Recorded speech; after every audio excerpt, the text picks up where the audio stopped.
Well, hey there, it's Dr. Kevin, and welcome back to another video on how you can improve depression. And more specifically, I'm going to tell you in this video how you can use food to improve your mood. That's right, the things that you consume affect your mood. We're going to talk a little bit about how this whole thing works. But I'm reporting on a recent study that came out of the Journal of Social Science and Medicine. More specifically, this research piece came out of the UK, out of Lords and York University from the periods of 2010 to 2017. Anyway, what they did is they analyzed data from 40,000 people looking at how food affected their mental health. And here's the bottom line. They realized that individuals that are consuming at least one extra serving a day of produce had better mental health. In fact, they went so far as saying that one extra serving of produce daily was the equivalent of walking an extra 10 minutes 8 days out of the month. I mean, that's crazy pants, because if you think about it, if you were to ask me, hey, Dr. Kevin, if I want to improve my mood, if I'm not feeling well, if I'm down and out, feeling depressed, how is the quickest, fastest way I can, get into a better mood? I would say go for a walk, because as you walk and move your body, you're going to improve circulation to your brain. You will send more oxygen up there and blood flow and nutrients, and it will help your brain function better. And there's lots of information and science supporting exercise and mental health. In fact, we're going to get to a lot of that in the future, and there may even be a dedicated section up there with exercise for mental health, as well as an area that is dedicated food for your mood. And another thing, if you're going to go out and exercise, a great way to do this is just to get out into nature, because there's lots of information supporting how nature, that's right, being out in a green environment can actually support mental health and your mood. So double whammy, get benefits from the exercise and from the environment. Win-win. Anyway, I digress. Let's get back to this research piece talking about how one extra serving of produce can improve mental health. Now, normally we should be eating the five, right? The big five servings of produce on a daily basis. But the problem is most people don't get there. They just don't consume enough produce on a regular basis. In fact, most people are consuming a lot of processed food, highly processed food, which causes inflammation, which could lead to something like depression, because there's something known as the cytokine model of depression, basically suggesting that depression is an inflammatory condition and food leads to inflammation if you're not eating the right stuff.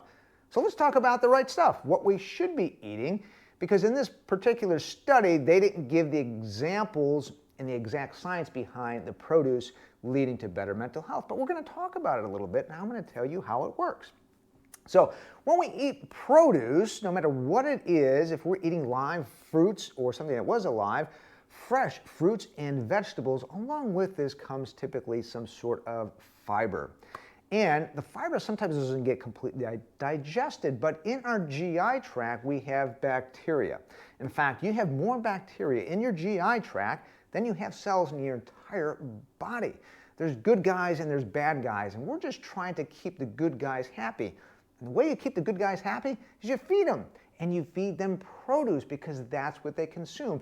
This is what's known as a prebiotic. You have a probiotic, which you may be familiar with. You can get it as a supplement, but that's good bacteria.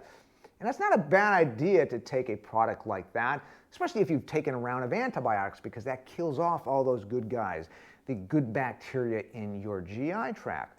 So when it comes to bacteria in our GI tract, why is this so important? Well, I'll tell you why. I'm glad you asked. Did you know that 90% of your happy hormones, aka serotonin, is made in your GI tract? That's right, that's where it's made, and then it makes its way up to, of course, your brain. And of course, there are other types of neurotransmitters or happy hormones made in your GI tract as well, like GABA. GABA is a neurotransmitter that makes us feel good and helps us relax and makes us feel at ease.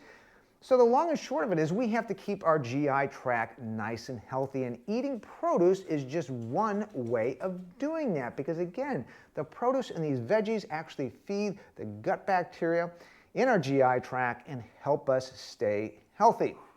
So that's one way it works.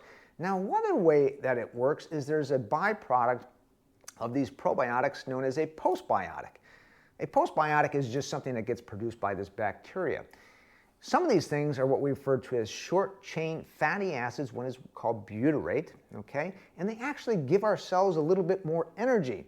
And did you know that your brain uses about 20% of your body's entire energy source? That's right. So we need to keep our brain full of energy, and one way to do that is through consuming this produce that helps produce more energy in our body via this thing called the mitochondria. Didn't want to get too deep into the science on this, just wanted to talk about this research piece.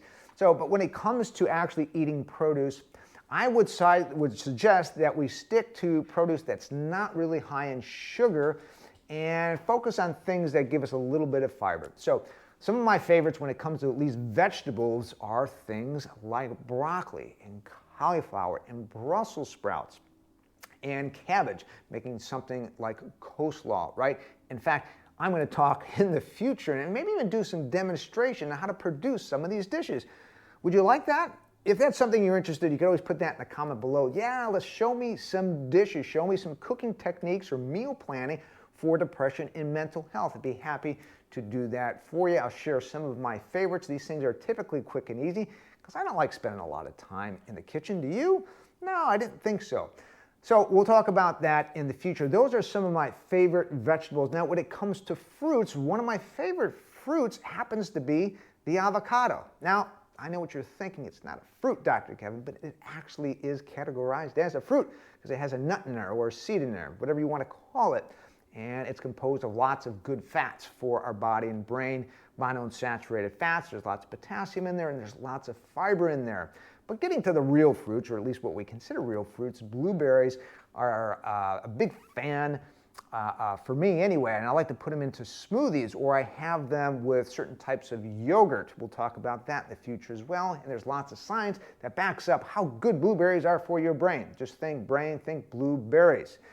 But there's other things you, of course, can snack on and consume, like carrots and celery, leeks, onions. There's lots of good guys out there. The bottom line is find a way that you enjoy getting produce into your diet, right? It makes no sense if you don't enjoy the vegetables that you try consuming them. Like, I don't like kale. Sorry, hate it. So I'm not going to go out and actually try to eat it, even though it's really, really good for me. I focus on the things that I enjoy and in ways I can make them convenient for me, putting them into smoothies, roasting vegetables, things that are quick and easy. I like texture, so with lunch, instead of having chips, I opt for like carrots and celery. That's just the way I roll.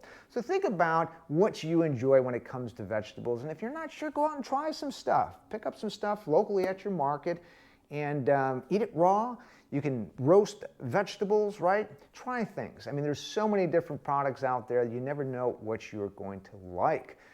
So that's it. That's your homework. Go out, do a little shopping, or pick up those vegetables that you know you like and start consuming them just on a daily basis. Make sure you have a little bit with each meal. It's not that difficult to do. At breakfast, again, you can make a smoothie. At lunch, you can throw some carrots and celery. If you're brown bagging it to work, and at night, you can steam some vegetables or have a salad and throw some olive oil on there.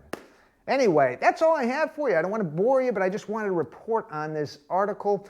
Again, out of Social Science and Medicine, talking about how produce, right, adding one extra serving, that's right, a single day, can improve our mental health. And that's what I want for you. I want you to feel better so that way you can improve your life, right, and do what you love doing, whether that's being with family, friends, working, whatever it may be. So anyway, that's all I have for you. If you like this video, which I hope you did, please give it a thumbs up and share it with someone that can use it. We all can use it because we're not eating enough produce, right? And if you need more help, you can just go to my website, kevindobrinsky.com, where there's some more free in-depth training right there. The web address is up below. I want to thank you for being here. And until I see you again next time, I'm Dr. Kevin. I want you to eat well and be well.